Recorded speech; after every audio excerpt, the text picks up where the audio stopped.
Okay, well, here's the overdubbed version because I don't know what I've done, but there was no sound on this video. So we've got an unusual set. I've not seen any since the 90s when they were newish, and I had a couple in for optimization when I was working at Nottingham Radio. So it's Midland 77250K, which is the PowerMax. I don't remember them being very PowerMaxy when I looked at them in the 90s. But as I overdub this, of course, I already know that this did a good 4 watts. So we've got the link lead back. I got a replacement one through. If you remember, I wasn't able to show picture in picture because the link lead, which is HDMI between the camera switcher box and the mixer, I managed to break. So we did a couple of videos which were pretty mundane but important to the customers, obviously, where I wasn't able to show the instrumentation. So we're back to normal now. No, we've just not got the sound. So we've got this 250K. I paid too much money for it, to be honest. I didn't really want to pay more than £20-25 for a CEPT only radio. And as soon as I opened it up, I discovered there was a Duff electrolytic in there, so it's been overvolted. So before I even powered it up, I changed that capacitor, which was 1000 microfarads at 16 volts. So it doesn't look like it's been messed with. Now I've got 2 others of these, which I bought probably about 10 years ago, and when one of them arrived, I discovered it was illegally converted to 2781. There was never a 2781 version. I know there was a firm at Watford offering them, but they weren't legal. They were their modifications, and they probably did quite a lot of them. So I was a bit in trepidation when I opened this up to hope it wasn't going to be full of plastic bags or whatever of extra bits. And the other one I bought was just a scrap chassis, and it's incomplete, but at least it hadn't been messed with. And so the plan was to build up the scrap chassis and then use the one which had been illegally converted as the donor. But anyway, this came along on eBay about 10 days ago, and it was quite a lot. I think he wanted £40 for it, and I offered him 20, and I think we compromised eventually around about 30. But to me, that's too much for a CPT only radio. And it's not got a mic with it, hasn't got a power lead with it, so it's body only, though it did come with the bracket, which is a bit special. So normally these have gold knobs. Those knobs look like they've come off a Rotel, but our mystery benefactor Alan kindly sent me a bag with some gold knobs in, and no doubt they'll be the right ones. So you're not going to see them on this sequence of videos, but rest assured we've got the gold knobs. So I'm using a standard replacement mic. One of the things I noticed is the dimmer on this has it dims both the meter lamp and the LED, which is nifty. The LED is amber, which is very unusual.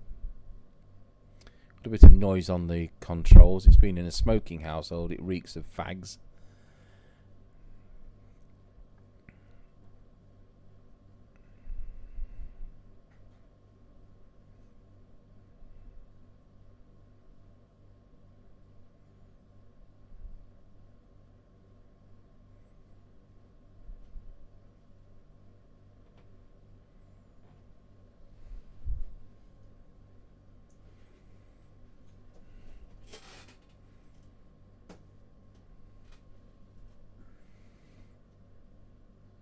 So it has public address facility, so that's the first thing we're going to be testing to make sure it works.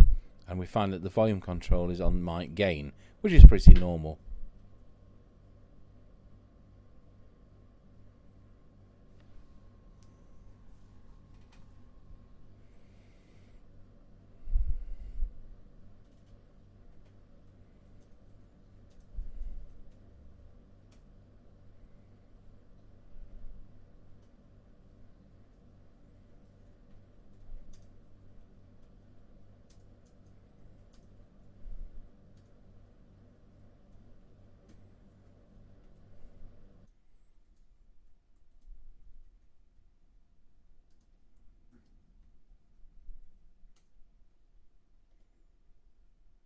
Right, let's have a look at what the power is. And you'll see it's 6.5 watts.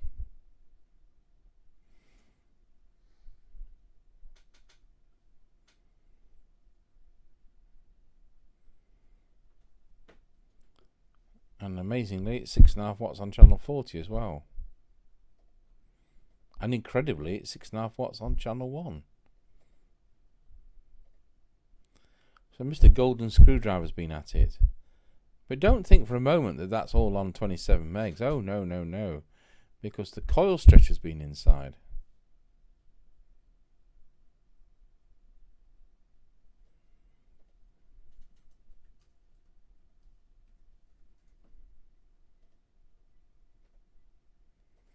Right, moving the set back onto channel 20. So we're in the centre of the band. Just setting the spectrum analyzer up.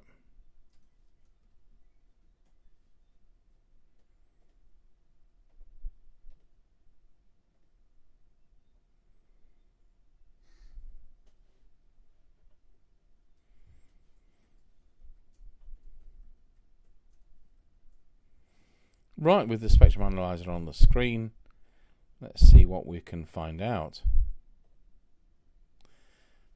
Well, you can see there's two tracers there for a start.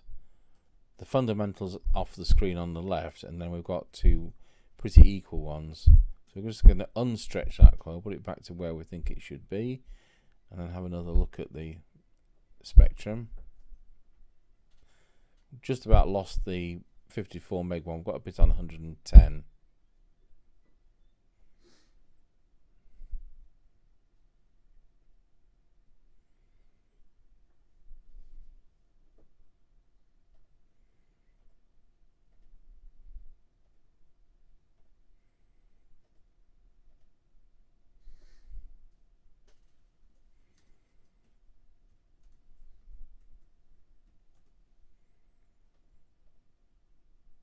There we go. We've got those now down to what the legal limit would be.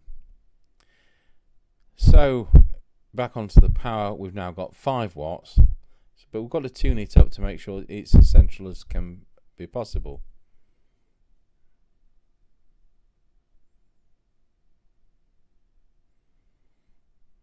But this time that 5 watts is more or less on 27 megs. Basically, we've got about 3.5 watts on 27 megs and about 1.5 watts on 54 megs and another 1.5 watts on around 110 megs, or whatever the third works out to be, third harmonic. So right in the middle of aircraft band is just what you don't want.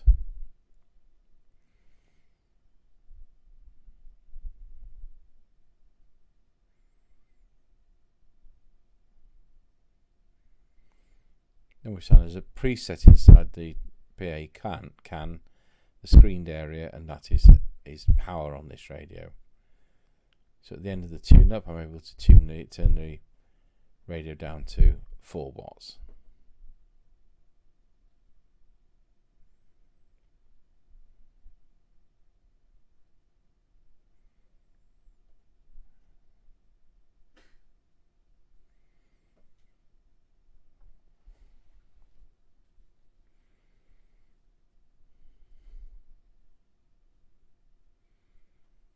Now we're setting the RF output into the dummy load so that the meter reads 4, because it was banging across before.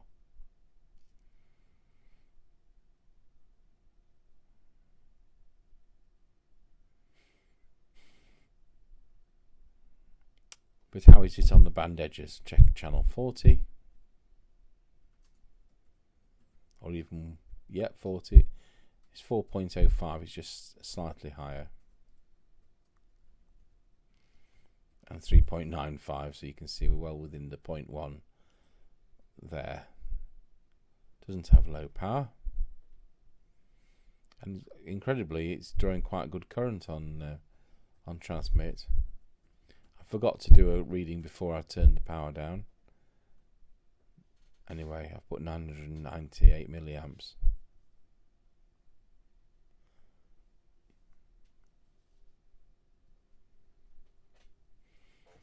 Now it's time to look at the deviation, and bearing in mind the meter is a bit iffy on this test set at the moment, so I'm relying on an accurate reading from the Quartz Lock 282A test set behind on the bench behind me. So anyway, we discovered that the deviation on this radio is an incredible 12 kilohertz. So I turned it down, and in fact it wasn't far out when I rechecked it on the other test set.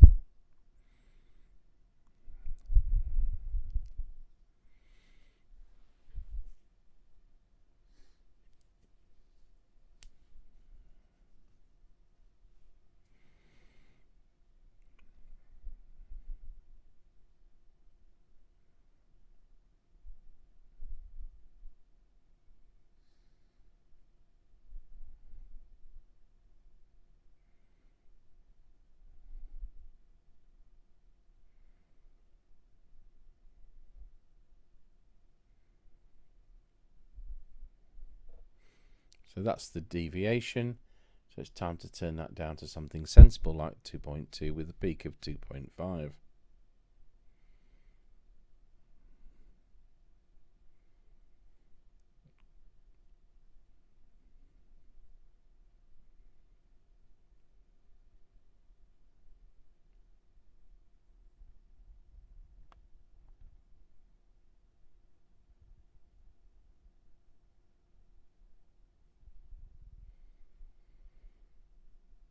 We're not touching the VCO on this.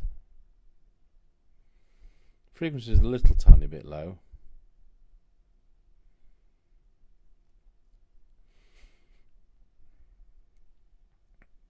So it should be 27205, it's 2720454.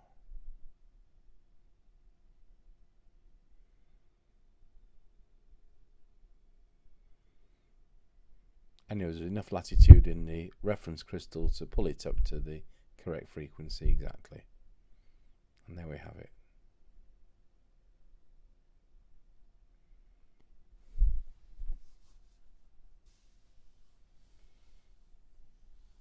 Don't take any notice of what I write in that left-hand column. I'm totally wrong.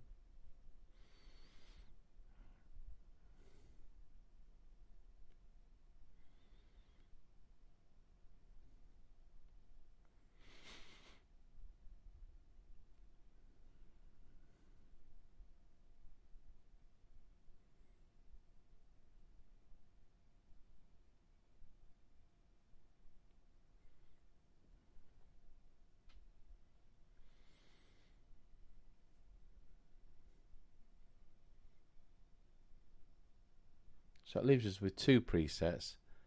One's going to be squelch and one is going to be the S meter for receive. So moving on to the receive, we'll take some, it looks like we're going to look at the circuit diagrams.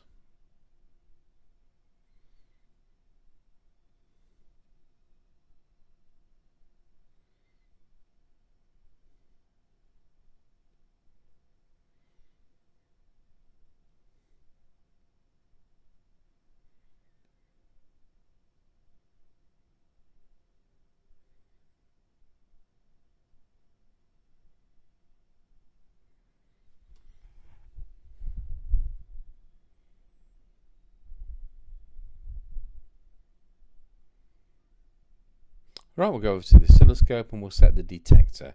So we're just looking for, no, we're not going to do that. We're going to look at the cyanide readings first.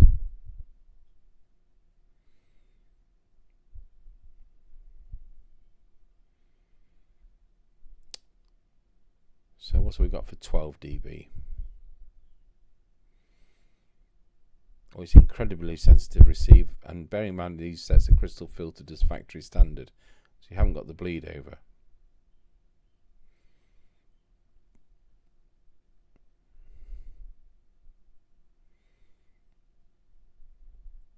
.29 that looks like.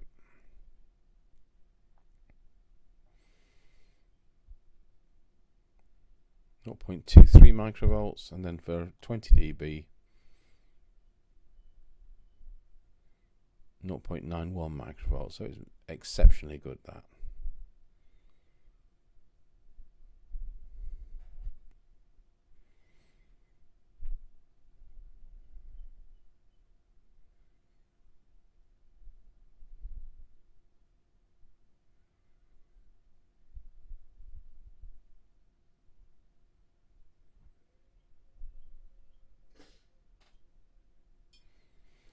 So squelch is a bit tight. At maximum it's 1 millivolts. We'd like it to be 100 microvolts. So it needs adjusting, and hopefully we're able to do that.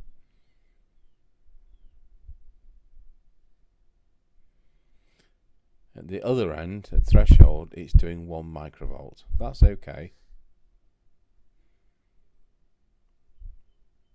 The S meter, I think, was reading 54 microvolts for S9, which is a bit too generous.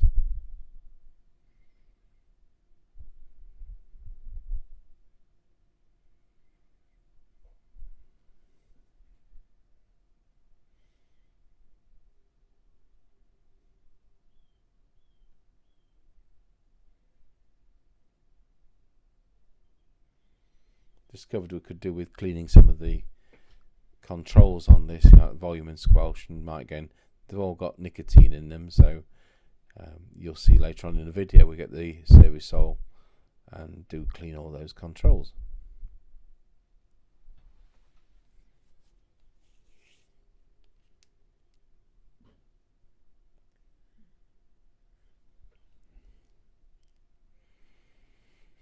That's the detector, and it was slightly out.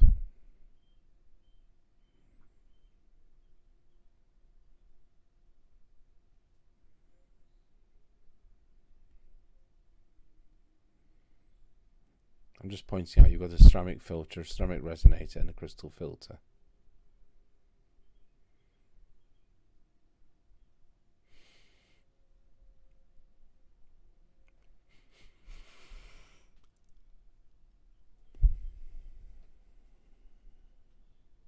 Right, start going through the receiver.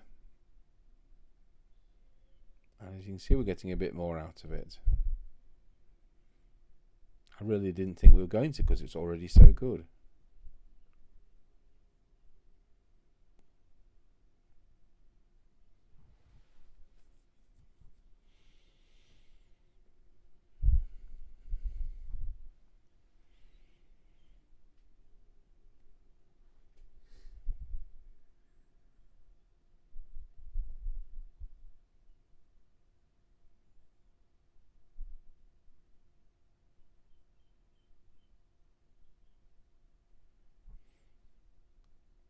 Just going through the IFs, the intermediate frequencies, and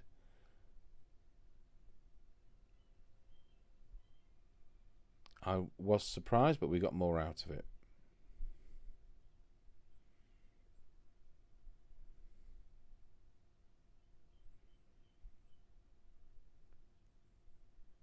So now I've got 0.22 or 0.23 microvolt for 12 dB cyanide, which is incredible.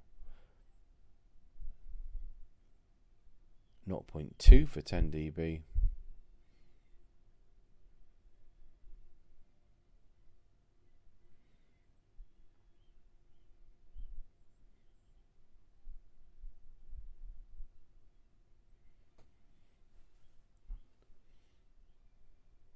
Right, just looking for 20 decibel cyanide. We've got 0.76, I think that was. So even that's improved as well. So it's time to adjust the squelch. So we're left with two presets. I expected the squelch one to be the lower one, but I was wrong. That turns out to be the S meter.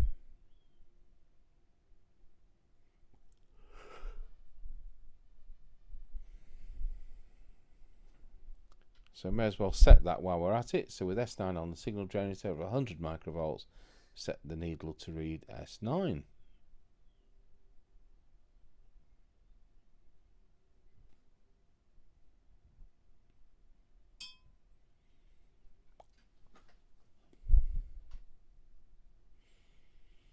So there we get the squelch, the one in the middle there. And we've got exactly 100 microvolts now for maximum, which is just what we want. So we'll just check where it is on the threshold. That will also have improved.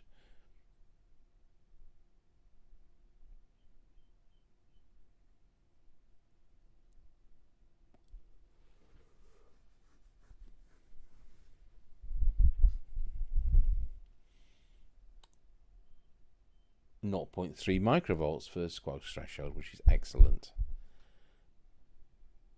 So I have to say that set works very well. It's just the band it's on is not very usable for us.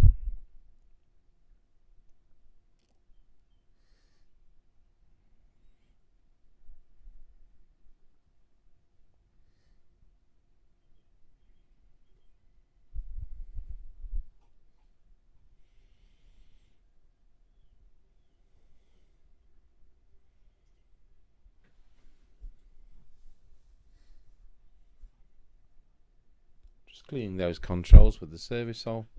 At least they've got holes in them to access the innards. So if you weren't aware, these are made by Maxon in South Korea.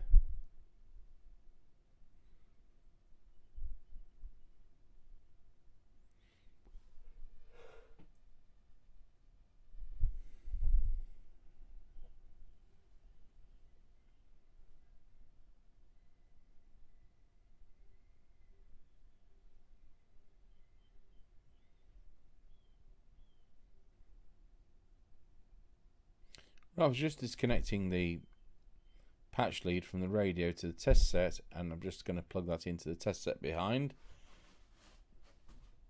Just check that deviation.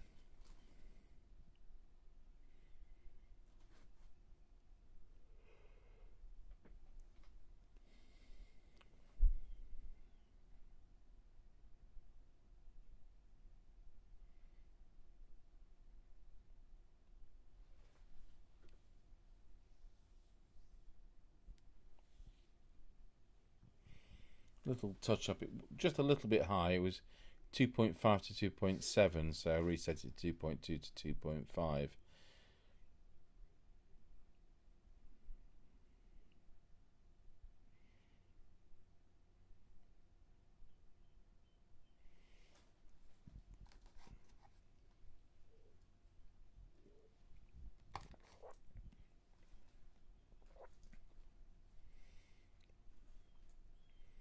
Right, so it's now time to disconnect it all, put the speaker back on.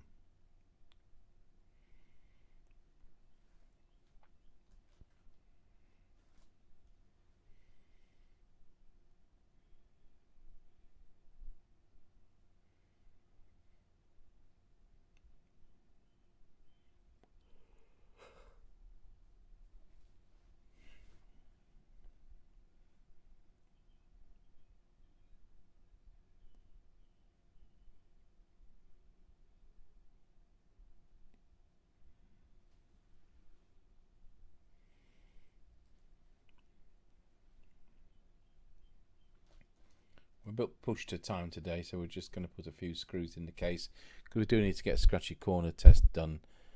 Really, all needs to be over by 8 o'clock because we need to be working on the organ here. We've been busy all afternoon tuning organs. I tend to do them once a year, and did one at Wilsford, which is Scratchy Corner Church, and did the one at London Thought, which I recently installed during COVID. It's the first time that they'll be asked to pay for a tuning. We do them once a year.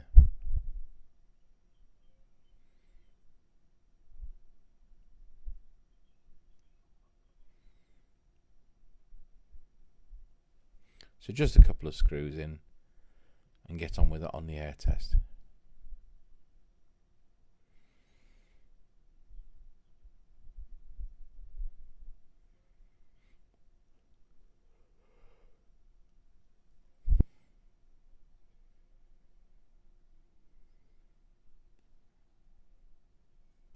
So at this point I'm able to re-record because it's a matter of having put the set back together. We've already done the on the air test. I do need to run over this with some foam cleanser because it's all sticky from nicotine.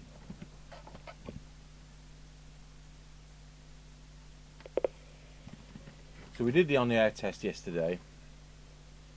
It was very difficult to find a blank channel at 7:30 in the evening. It's usually the foreign burner brigade.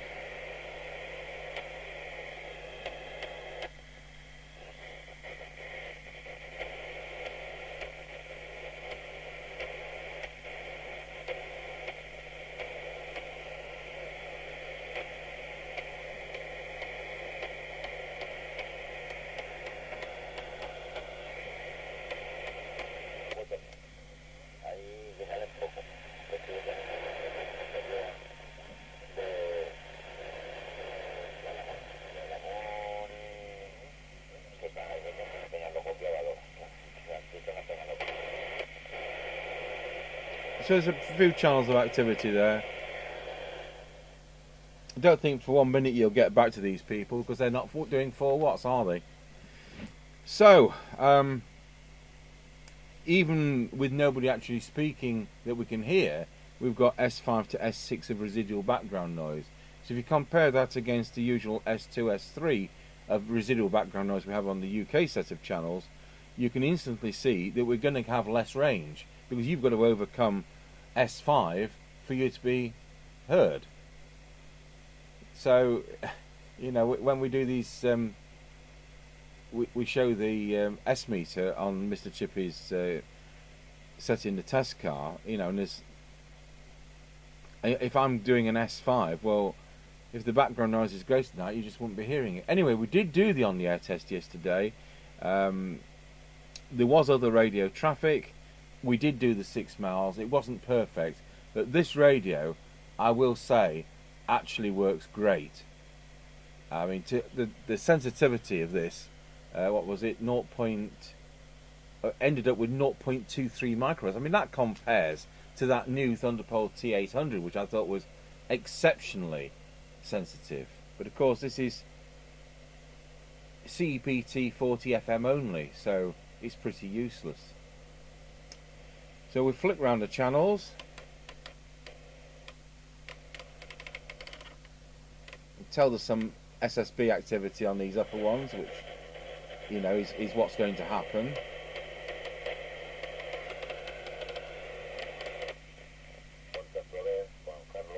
He's still talking. I don't know what he's saying, of course, but looks like it's just as bad. So, gold knobs. Alan Arm History Manufacturer sent a set of gold knobs. I've put them somewhere safe, so safe that I can't remember where I put them. But it will get done, and we'll get these Rotel knobs off, and we'll get the gold knobs on. So that is fantastic, and once again, thank you to Alan. So this was an eBay purchase. I had to pay over the top, but at least it's, apart from that Duff electrolytic capacitor from being overvolted, it has at least worked out to be a genuine set, and we managed to un-golden screwdriver it and managed to sort out where the coil stretcher had made the radio do lots of watts but not on 27 megs. So sorry about the overdub, and I just don't know what happens sometimes, but there you go. These complex systems. It's the probably about 1989, 1990 Midland 77 250K CEPT only FM radio, and I think today, as I record this, later on we'll be doing the very latest version of the Thunderbolt T3000. So thanks for watching.